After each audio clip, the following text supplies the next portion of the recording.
今回は軽量級離れしたハードパンチャー UFC フライ級王者デイブソン・フィゲイレードの紹介をしたいと思います。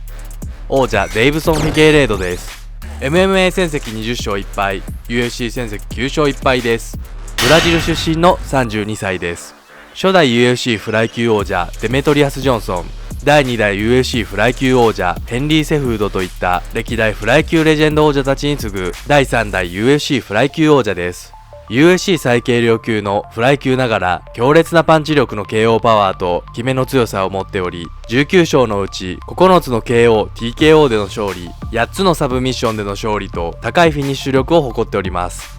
56.7 キロのフライ級ながら普段の体重が75キロほどあるらしく、毎回15キロ以上の減量を行っており、当日はリカバリーして軽量級離れしたパワーを発揮します。13歳の時にカポエーラを習い始め、16歳から UFC ファイターユーリ・アルカンタラの下で MMA のトレーニングを始め、2012年にプロデビューしております。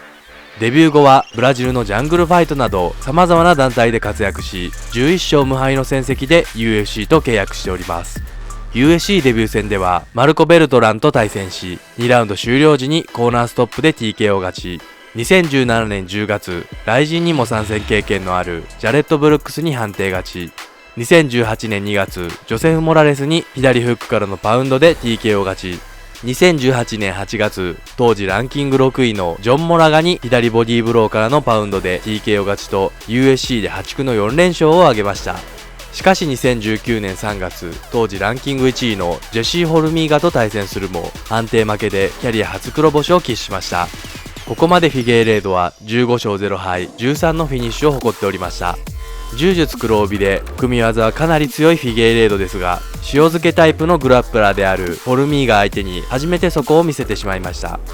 しかし2019年4月、ライジンで活躍中の大木久保選手と佐々木ウルカ選手と対戦経験があるランキング3位アレッシャンドリ・パントージャと対戦し、ファイトオブザナイトを獲得する激闘を制して判定勝ち。2019年10月、大木久保選手とのタフ決勝戦を制したランキング6位のティム・エリオットにギロチンで一本勝ち。2019年12月に UFC フライ級バンダム級2階級王者ヘンリー・セフードがバンダム級に専念するためフライ級王座の返上を表明しました。空位となったフライ級の王座をかけて2020年2月、ランキング1位のジョセフ・ベナビデスとの対戦が決定しました。ジョゼフ・ベナビデスは UFC ができる前の軽量級世界一の団体 WEC から世界トップで活躍しており、 UFC に統合された後の UFC フライ級創設時から常にランキングトップ3にランクインし続ける正真正銘のフライ級トップ選手であり、過去には UFC2 階級王者ヘンリー・セフードにも勝利しております。しかしフィゲイレードは UFC フライ級タイトルマッチというキャリア最大のチャンスにもかかわらず、前日計量をクリアできませんでした。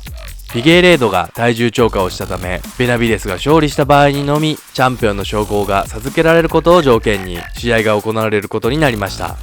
フィゲイレードは通常体重が75キロもあり、フライ級のリミットである 56.7 キロまで毎回ギリギリの減量だそうで、今回は最後の追い込み中に吐き気や痙攣などの症状が出たため減量を中止したらしいです。試合は2ラウンドにケージに詰めたフィゲイレードの強烈な右がヒットし、ベナビデスがダウン、パウンドを打ち続け TKO 勝ちを収めました。長年トップに君臨し続けているベナビデス相手に見事な TKO 勝ちでしたが、軽量オーバーのため UFC フライ級王座は空位になってしまいました。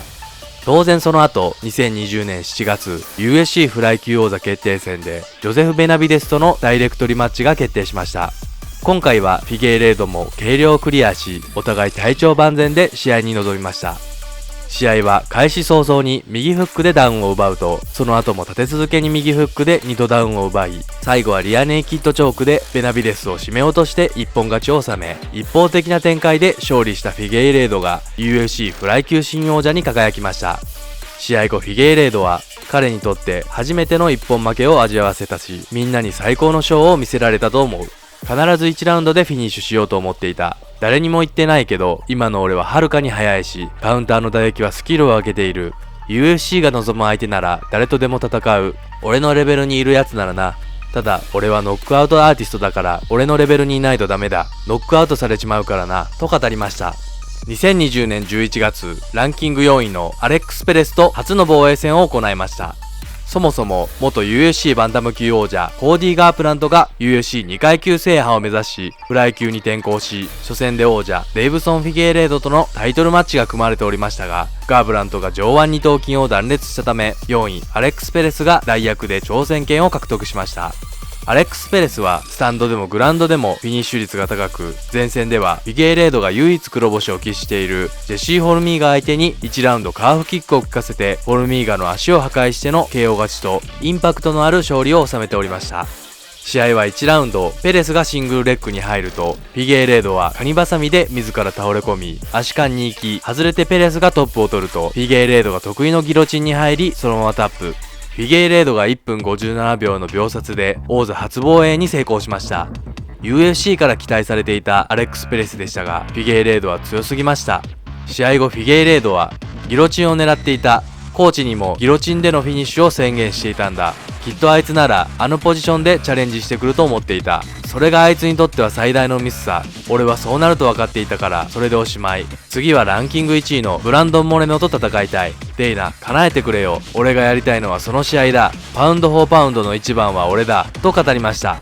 デイナ・ホワイトはデイビソン・フェゲーレード対ランキング1位ブランドン・モレノが3週間後の UFC256 でのタイトルマッチに口頭で合意したと発表しております。王者挑戦者ともに3週間のインターバルでのタイトル戦は過去最短とのことです。初代 UFC フライ級王者デメトリアス・ジョンソン、第2代 UFC フライ級王者ヘンリー・セフードといった過去のフライ級王者はダントツの強さで絶対王者として君臨しており、正直この人ならいけるのではないかと思わす選手はずっと不在でした。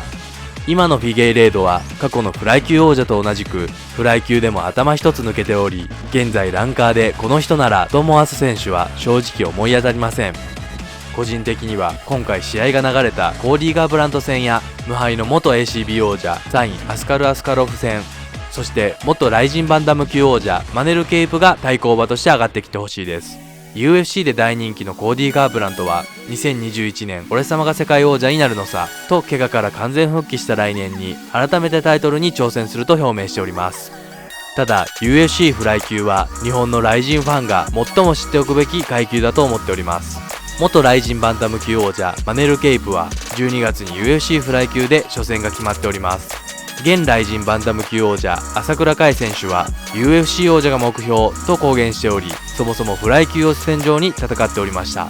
同じく元ライジンバンタム級王者堀口恭司選手はフライ級が適正階級であり、 UFC 時代はフライ級で最高3位まで行っております。堀口選手が UFC に参戦していた時代はフライ級にデメトリアス・ジョンソンという11回の防衛を記録している圧倒的な最強王者がいました。堀口選手が離脱後もレスリング北京オリンピック金メダリスト UFC フライ級バンダム級2階級王者ヘンリー・セフードという圧倒的な最強王者がいました。現在の王者フィゲーレードもフライ級で頭一つ抜けておりめちゃくちゃ強いです。ただ現在の UFC フライ級ランカーたちは化け物しかいない UFC バンダム級ランカーと比べて選手層が薄く、今かなり狙い目の階級だと個人的に思っております。ただ朝倉海選手は UFC バンダム級で戦いたいと発言しているそうなので、今後どのような展開になっていくのか楽しみです。またフィゲーレードはブラジル北部のパラー州ソーレ出身で、父が経営するアニマルファームではカウボーイとしても活躍しているそうです。ペットに水牛のフェルディナンド君を飼っており、現地のドキュメント番組では水牛にまたがり自在に乗りこなす姿も放送されていたそうです。またかつては巻き寿司を中心とした寿司職人だったらしく、格闘技で生活できるようになるまでは寿司屋で働いていたそうです。また美容師として働いていた過去もあるそうです。以上です。 UFC ファイターズ間シリーズ7人目はデイブソン・フィゲーレードを紹介しました。今後も各階級の王者トップランカーなどを紹介していきたいと思っております。いいね、評価、チャンネル登録、コメントよろしくお願いします。